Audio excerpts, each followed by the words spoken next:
Oke, Shalom, selamat malam. Baik, di sini kita akan memulai presentasi kita mengenai materi prinsip pembelajaran. Nah, prinsip pembelajaran itu merupakan suatu kerangka teoritis dari sebuah metode pembelajaran. Nah, kerangka teoritis itu merupakan teori-teori yang mengarahkan harus bagaimana sih sebuah metode itu dilihat dari segi bahan, prosedur pembelajaran. Nah, di sini saya akan memaparkan beberapa prinsip-prinsip pembelajaran. Nah, yang pertama itu kesiapan belajar. Nah, kesiapan belajar ini itu mengacu pada kondisi fisik dan psikologis siswa sebelum memulai suatu pembelajaran. Di sini tuh guru dapat menanyakan tentang seperti apa perasaan mereka hari ini, kabar apa mereka hari ini sebelum memulai pembelajaran. Dan yang kedua itu perhatian. Dalam pembelajaran ini, guru perlu menarik perhatian siswa agar fokus pada materi yang akan dimulai. Di sini itu guru bisa mengajukan beberapa pertanyaan menarik mengenai materi yang akan kita bahas. Yang ketiga itu motivasi. Guru di sini dapat memberikan motivasi kepada siswa untuk lebih semangat belajar. Nah, cara guru dapat memberikan motivasi kepada siswa itu dengan cara terus mengapresiasi setiap pencapaian siswa agar siswa itu terdorong untuk terus mengejar pencapaian selanjutnya. Dan yang selanjutnya itu mengalami sendiri. Di mana di sini itu peserta didik diberikan waktu untuk mereka belajar sendiri, memahami sesuatu dengan sendiri dan memberikannya pandangan terhadap hal tertentu. Contohnya di sini itu guru dapat memberikan contoh studi kasus. Di sini itu siswa diminta untuk memberikan pandangan mereka atau memberikan solusi jika mereka ada di posisi itu, apa yang mereka harus lakukan.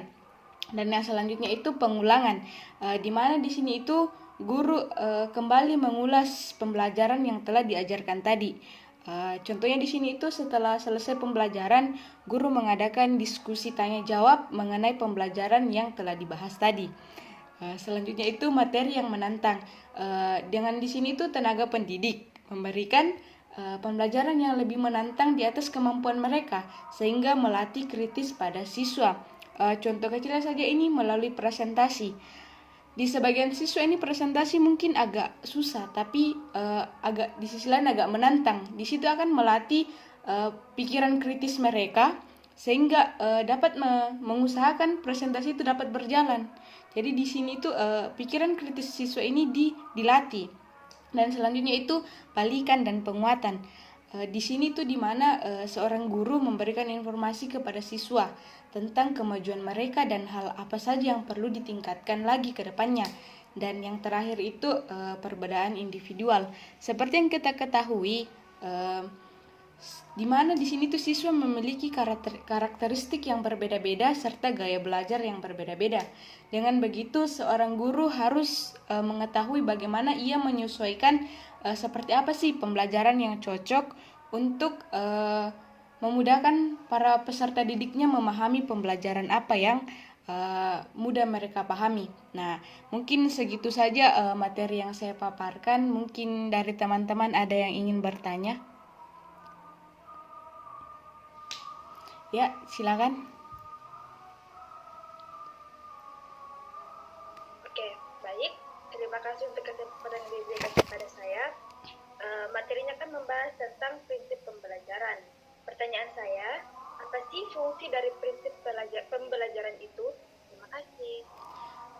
Saudara Salsa bertanya mengenai fungsi prinsip pembelajaran. Nah, menurut saya dan secara sederhana itu fungsi prinsip pembelajaran itu untuk memberikan arahan, panduan dan pedoman kepada tenaga peserta didik dalam hal melaksanakan suatu metode pembelajaran agar pembelajaran itu berjalan efektif dan efisien serta tercapailah tujuan yang ingin dicapai. Mungkin itu jawaban dari saya. Bagaimana? Baik, terima kasih. Ya, masih ada yang ingin bertanya? Ya, saya kira sudah tidak ada. Mungkin presentasi kali ini saya tutup. Namun itu saya ucapkan terima kasih untuk teman-teman yang sudah ikut join dalam presentasi saya pada saat ini. Terima kasih.